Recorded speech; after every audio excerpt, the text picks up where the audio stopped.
शिमला के ऐतिहासिक रिज मैदान पर सोमवार को हिमाचल प्रदेश कैबिनेट ने राष्ट्रपिता महात्मा गांधी की प्रतिमा के समक्ष शांतिपूर्ण धरना देकर केंद्र सरकार की मनरेगा नीति के खिलाफ विरोध दर्ज कराया है। इस प्रदर्शन की अगुवाई मुख्यमंत्री सुखविंदर सिंह सुक्खू ने की। इस दौरान कांग्रेस प्रदेश अध्यक्ष विनय सिंह सहित कैबिनेट मंत्री और पार्टी के वरिष्ठ नेता मौजूद रहे। मुख्यमंत्री ने कहा कि मनरेगा ग्रामीण गरीबों को रोजगार देने की रीढ़ रही है, लेकिन केंद्र सरकार द्वारा इस योजना को समाप्त करने और नई व्यवस्था लागू करने से हिमाचल जैसे पहाड़ी राज्य को गंभीर नुकसान होगा। उन्होंने कहा कि इससे न केवल ग्रामीणों के रोजगार के अवसर कम होंगे, बल्कि सड़कों, रास्तों, सिंचाई योजनाओं और तालाबों जैसे जरूरी विकास कार्य भी प्रभावित होंगे। वहीं डिप्टी मुख्यमंत्री मुकेश अग्निहोत्री ने मनरेगा को पूर्व प्रधानमंत्री डॉक्टर मनमोहन सिंह की दूरदर्शी पहल बताते हुए कहा कि यह योजना ग्रामीण विकास और आत्मनिर्भरता की मजबूत नींव थी। उन्होंने आरोप लगाया कि भाजपा सरकार महात्मा गांधी की विचारधारा के विपरीत चल रही है और योजनाओं से गांधी का नाम हटाना बेहद दुर्भाग्यपूर्ण है। मुकेश अग्निहोत्री ने कहा कि मनरेगा को 12 महीने से घटाकर 10 महीने तक सीमित करना और उसे केंद्र की अधिसूचना पर निर्भर करना पंचायती राज व्यवस्था की मूल भावना पर सीधा प्रहार है। उन्होंने चेतावनी दी है कि यदि केंद्र सरकार ने अपने फैसले वापस नहीं लिए तो राज्य सरकार मनरेगा के समर्थन में आंदोलन को ब्लॉक स्तर तक ले जाएगी। सब एक प्रोसीजर लिया है। इस प्रोसीजर को जब उनका टर्मिनेशन हुआ तो एक कमेटी बनी थी, उसने रिकमेंड किया था। वो हमने नहीं रिपोर्ट दी थी, वो आईजीएमसी के डॉक्टरों की बनी थी और आईजीएमसी के सीनियर डॉक्टरों की मैं एक कमेटी जल्दी ही गठित करने जा रहा हूं, ताकि वो जो भी टर्मिनेशन था वो डायरेक्टर हेल्थ सर्विस ने नौकरी से किया था। आईजीएमसी की जो कमेटी थी उन्होंने एसआरशिप से टर्मिनेशन किया था। तो दो अलग पहलू है, एक उनकी टर्मिनेशन को रिवोक करने का पहलू है, एक उनकी एसआरशिप का रिवोक करने का पहलू है। हमारी सरकार किसी का कैरियर बर्बाद करने के लिए नहीं आई है। जो सजा जिसकी होती है ना, एक समय होता है। अब जैसे किसी ने मर्डर किया होता तो लिखा हुआ कि 7 साल की सजा है, तो उसी तरह ये जो गलती हुई है उसने गलती का पश्चाताप उस डॉक्टर के ने किया है। तो जल्दी इस मामले में एक कमेटी गठित करके रिपोर्ट उनको जल्दी ही सबमिट करने को कहेंगे और जो भी वो रिपोर्ट सबमिट करेंगे उसके अकॉर्डिंगली कार्य करेंगे। डॉक्टरों के साथ पहले मैं बातचीत करूंगा और मैंने बिल्कुल कहा था कि आप नौकरी ज्वाइन करिए। मुझे खुशी है कि उन सब ने आज सीनियर रेजिडेंस डॉक्टरों ने नौकरी ज्वाइन की है और जो भी ये स्कफल हुआ है, इनकी आईजीएमसी की टीम ने जो हमें रिपोर्ट दी थी उसके आधार पर किया था। अब हम एक और कमेटी बनाकर उस रिपोर्ट को सब उनको कहेंगे कि जल्दी से जल्दी उस रिपोर्ट को हमें सबमिट करेंगे और जो करना होगा, जो बेचारे डॉक्टर चाहते हैं उनकी भावना के अनुसार, उसको सरकार गंभीरता पूर्वक और सहानुभूति पूर्वक विचार करेगी। बैठक करना उनका अधिकार है, हमने कहाँ रोका उनको बैठक करने से, लेकिन डॉक्टरों ने हमारी बात को माना, आदर किया, ये बहुत बड़ी बात है। कैबिनेट ने मनरेगा के संबंध में धरना दिया। हमारी सरकार का ये मानना है कि मनरेगा को जिस तरह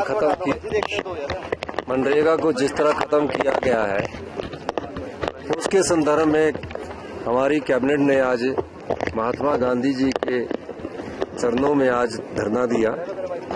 राष्ट्रपिता महात्मा गांधी जी के नाम से जिस योजना को शुरू किया गया था वो ग्रामीण रोजगार, गांव में रोजगार के साधन सृजित करने के लिए शुरू किया गया था। गांव में लोगों को रोजगार मिले। मनरेगा के तहत गांव की कई महिलाएं, कई पुरुष, कई वृद्ध कार्य करते थे। आज इस योजना को, मनरेगा को, जो भारतीय जनता पार्टी की केंद्र की सरकार ने खत्म करने का जो निर्णय लिया है, उसके संदर्भ में हमारा ये धरना था। पहले मनरेगा जो थी वो पंचायत के प्रधान, ग्राम सभा और लोगों की मांग को देखकर वो योजनाएं बनाते थे, डिमांड ड्रिवन थी। अब उस योजना को खत्म कर दिया गया है। अब जो भी पंचायत के प्रधान होंगे, वार्ड पंच होंगे, बीडीसी के मेंबर होंगे, जो महिलाएं काम चलती है कि हमारे गांव में सड़क बननी है, हमारे गांव में घर बनना है, हमारे गांव में तालाब बनना है, उसके तहत ये योजना बनती थी, डिमांड की जाती थी और उसके बाद इस योजना को लागू किया जाता था। अब ये डिमांड ड्रिवन खत्म कर दी गई है, अब एलोकेशन ड्रिवन हो गई है। एलोकेशन ड्रिवन का मतलब ये हुआ कि अब केंद्र सरकार नोटिफाई करेगी कि कहां से कौन सी योजना को शुरू करना है, यानी कि पंचायतों से भी ये शक्तियां ले ली गई है। मनरेगा रोजगार देने की संसार की सबसे बड़ी योजना है और पिछले 2 दशकों से इसका बहुत ही सफलतापूर्वक इसको चलाया जा रहा था और पैसा सीधा गांव में पहुंचे, उस स्पिरिट से इस योजना को बनाया गया था। और हमारे दिवंगत प्रधानमंत्री जी मनमोहन सिंह जी के समय में ये योजना आई थी और गांव में लोगों को रोजगार मिला और लोगों के काम हुए। लेकिन अब बीजेपी मनरेगा के शुरू से ही खिलाफ थी। इवन प्रधानमंत्री जी ने भी ऐसे संकेत दिए थे कि वो मनरेगा को आगे नहीं चलने देंगे और धीरे धीरे उसी बात पे मसला पहुंच गया आके कि जब उन्होंने मनरेगा को समाप्त करने की शुरुआत कर दी। और जहां तक राष्ट्रपिता महात्मा गांधी जी का सवाल है, आज हमारी सारी कैबिनेट ने यहाँ पे धरना दिया है उनके प्रतिमा के सामने शिमला के ऐतिहासिक रिज मैदान पे। और इस बात का हम एज ए गवर्नमेंट भी हिमाचल प्रदेश सरकार के नाते हम इस बात का विरोध कर रहे हैं कि मनरेगा को समाप्त नहीं किया जा सकता। वैसे तो भारतीय जनता पार्टी जो महात्मा गांधी जी की आइडियोलॉजी थी, जो सोच थी, उसकी शुरू से विरोधी रही है और उन पे ये मुख्य आरोप रहा है। और आज उन्होंने ये साबित ही कर दिया कि वो महात्मा गांधी जी की आइडियोलॉजी के खिलाफ हैं। और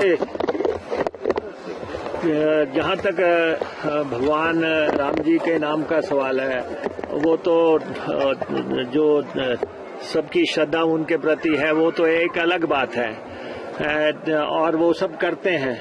लेकिन इस समय मसला जो है वो महात्मा गांधी जी का एक नाम हटाने का है, जिन्होंने देश की आज़ादी के लिए संघर्ष किया पूरे, और उसके बाद जो है उनको जो है अपनी जान भी देनी पड़ी और सारा राष्ट्र में वो जो है सारे संसार में वो निर्विवाद तौर पे उनको पूजा जाता है, उनकी मान्यता है। तो इसलिए मैं नहीं समझता कि ये स्टेप किसी भी ढंग से केंद्र के द्वारा उठाया सही है। और ये स्पिरिट आपने डिफीट कर दी, गांव में पावर देने की जो स्पिरिट थी वो डिफीट हो गई और साथ ही महात्मा गांधी जैसे एक शख्सियत उन पे प्रहार हो गया। अब क्या सोच केंद्र की रही है ये अलग बात है, लेकिन ये सोचना कि एक सरकार ने चलाई है और दूसरी सरकार उसको स्थगित करेगी, तो और योजनाएं बहुत होती हैं, लेकिन महात्मा गांधी जी के साथ ऐसा नहीं होना चाहिए था।